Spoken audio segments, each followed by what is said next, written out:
Akon and Boo Dirty, what's good with you? What's going on, Vlad? So this is OG Boo Dirty right here. OG Boo Dirty, what's up, man? What it do? What it do?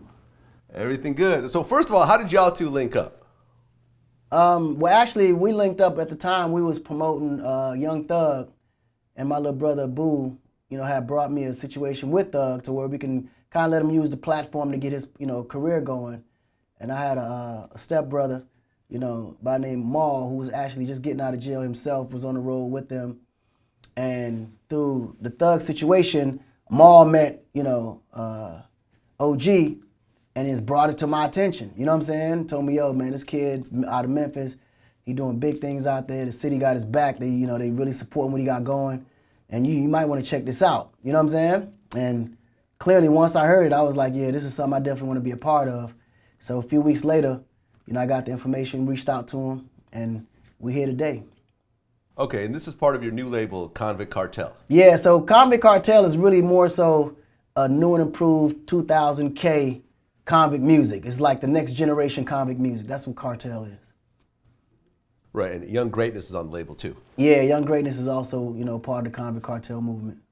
Yeah, great song. We actually just interviewed him I think about a week ago or so. Oh, that's what's up. That's what's up. Yeah. you always Akon is like the A&R dream team guy. You know what I'm saying? He's like the Michael Jordan of A&Rs. I mean, from T-Pain to Lady Gaga to who else? Man, you name it. I'm sure. Young Jeezy, Rich Homie Quan, French Montana, Red Cafe, Meek Mills. I mean, you can go on and on. Go on and on and on. OG Boo Dirty. OG Boo Dirty now. OG Boo Dirty. All right, now OG Boo Dirty. I looked into your background, and you got quite an interesting past, to say the least. Yeah, well, we focus on the future now. That's why we here.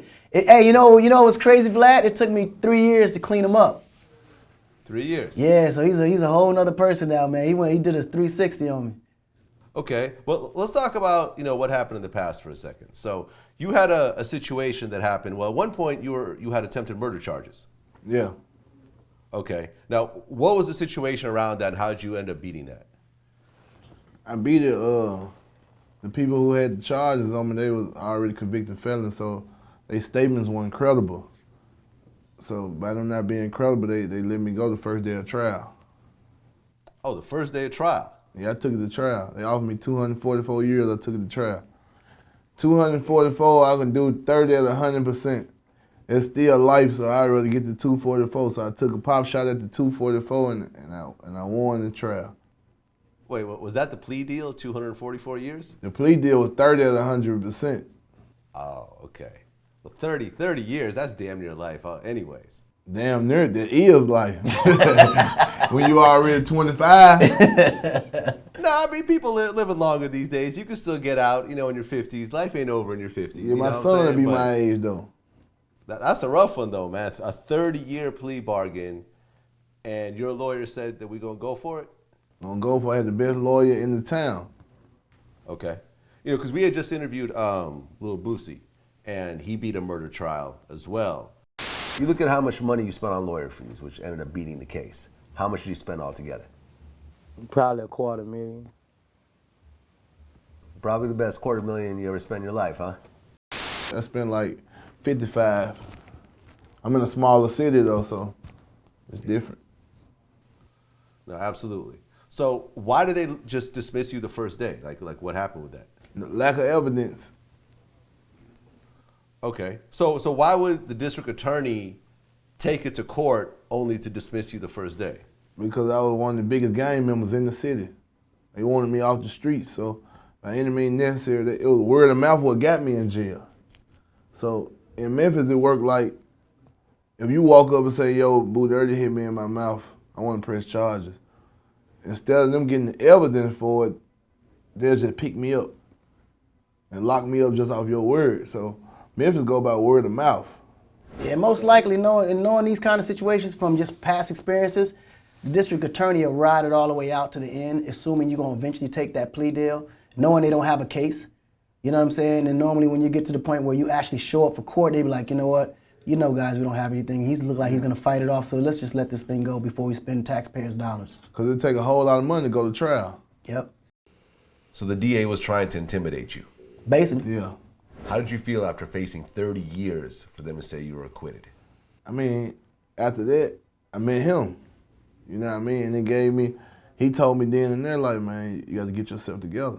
I will not move until you get yourself together. So 2.5 going on 3 years passed. I started me a little league football team and just dedicated my time to the football team, to the church and the studio. Like, I did a whole 360 like he just said. Like, oh, so you actually started going to church? yeah. When you facing 30 years, you better go to something. Vacation Bible school or something. Right, you and God get a little more acquainted during those long nights. Yeah. Now, there was some sort of altercation between you and Yo Gotti a while back. Yeah. What was that about? I mean, it was really never about me and him. It was about his entourage and my entourage. Okay. Both of us sticking our neck out for our entourage. You know what I mean? Like, I ain't never saw him before. I've been living in Memphis 30 years, I ain't never saw him before. Unless it was at a show or something. Okay, and then what? A fight broke out in the parking lot? Nah, yeah. Fight broke out in the parking lot. 6 people got shot. Yeah. Okay. Actually, some people got shot before that. Oh. In another club. So it was going on more than, it's just the right people got shot where the news can get on top of it. And Okay, then both you and Yo Gotti got arrested over that. They dropped the charges. yeah, because didn't nobody come forward and press charges. No, now either side came and press charges. Okay, after that, did you two talk at all and clear up what happened? I mean, I ain't never talked to him. I ain't never saw him. I talked to Black Youngster through, and he'll tell me like, yo, Gotti want to do this and do that, and we talked through Black Youngster or Akon. We talked through both of them. So You just worked out what needed to be worked out? Yeah, that's what it ended up pretty much being. Because when I spoke to Gotti about it, Gotti, expressed that people died over this. You know what I'm saying? So it wasn't as simple as a conversation and to be done. And my approach was, well, both of y'all are leaders from each one of y'all sides. So it's going to take y'all two leaders to come together and have that conversation to create some kind of a solution in order to work. But if your entourage is doing one way, his entourage is going one way, and each one of y'all can control each other's entourage, then the only way to fix this is between the two of y'all. You know what I'm saying? I think it'd be huge for Memphis when that day come where them two can sit down and actually pull it all together. But I think it's a little more complicated now. It's because it's kind of beyond Gotti and beyond OG because of the fact that people had died over it, and they may want to make a decision according to themselves, but the people that's involved may not agree with that decision. So politically, it's kind of better to let things kind of slowly die out as it did, and this is why OG never made a move. Gotti pretty much never made a move, and they were just trying to be leaders in their own right to allow the people the entourages kind of work it out to an extent. You know what I'm saying? Because Gotti's doing a great, job at his career. He's moving forward in life, and a lot of that history is behind him. OG's doing the same thing in his community, reframing his whole lifestyle and, being more a part of his son's life and the football team that they moving. So he's kind of refrained from the past. So the only thing that could bring it back would be the entourage is just, creating more energy towards it. So my thing was, let's just let time fly in between. Y'all both mature out at the same time. Y'all both become successful and do what y'all do. And then the day when y'all do come together, it'll be something that brings Memphis itself back together. You know what I'm saying? Because at what point do you say, okay, enough is enough? Like, how many people got to continue to die? And how many more lives have to be affected by this? It's just a matter of y'all two coming together, letting Memphis know that if we can come together, everybody can come together. Yeah, I mean, that's the problem a lot of times when you talk about these gang truces and stuff like that. When people die in the process, it's hard to get over that part. Exactly. But what's crazy is, the thing is, it's almost like a catch-22 in so many ways, because the decisions we make gonna affect us.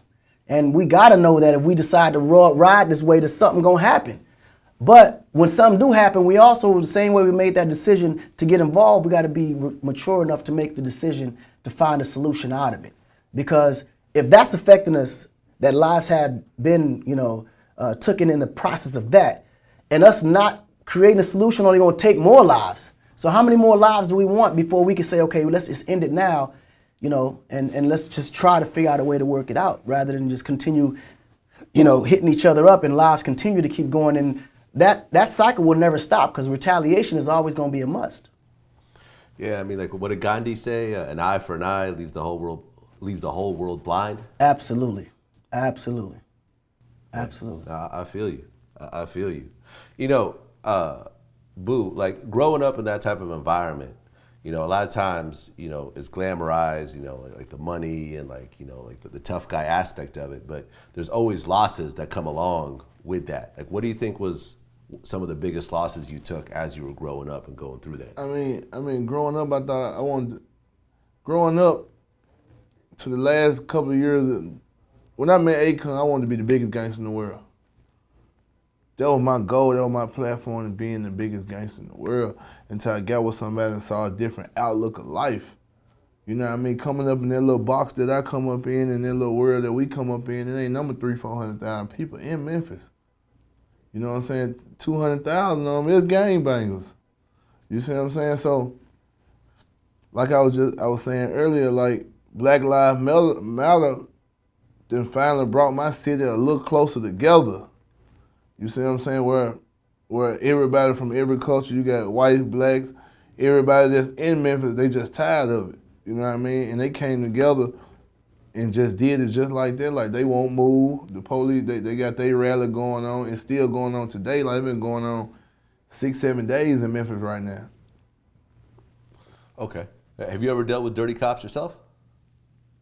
I mean, as far as the dirtiest cop I ever ran across was, I probably had 20,000 and he'll turn in 3,000. You know what I'm saying? I ain't never ran into a cop that know I'm OG Boo there, know I'm a gangbanger, drive and pull me behind the bill and beat me up, or I ain't never ran into that. The police in Memphis right now treat me like I made it. You know what I'm saying? Like, when they see me, like, they just happy to see what I'm doing. And you got the football team, like my football team number 4 in the country right now, they just happy to see it. Then on top of the Akon situation about him coming to Memphis, and like, it's making me look like I grew up the way I grew up for real. Like, I grew up in hard. Like, I go to football practice, studio, and go home. You know what I mean? Like, nothing else is even important to me. Nothing. Like, that's why I argue with Akon so much. Like, what's taking so long? You're in good hands, though, man. I've seen Akon take artist after artist. You know, and honestly, like, I haven't heard anyone ever say anything bad about Akon, even when they weren't with him afterwards. You know what I'm saying? Yeah. Like every, you know, like when you look at the French Montanas or the Red Cafes, like, you never see them saying like, "Yo, Akon stole my money," or "Akon promised me X, Y, and Z and never delivered." Like, you just don't see that. And I've known him for 10 years now? Because he was never in it for the money. That's probably the reason why. Like, he was never in it for the money. He was in it for a blessing. You know what I mean? He ain't need me. You know what I'm saying? I needed him more than he needed me. He ain't need me. God made him take a chance on me, so I don't really believe he was ever in it for the money. What do you think about the whole situation? Man, my point of view, man, I really feel like they tried to paint a bad picture on my brother and tried to make him look like he was a hater. It was some envy, jealousy type shit, you know what I'm saying? And actuality, you know what I'm saying? Bro been having this shit, man. He been in the condo. I got my hat on and I had my Coke bottles up under my hat. And I'm sitting at the dinner table like an asshole with the hat on, knowing she gonna tell me to take it off. And I'm just sitting there just gulping down, you know, in my zone. She said, "Take that goddamn hat off at the dinner table." I'm like, "Come on, Mom." Coke everywhere.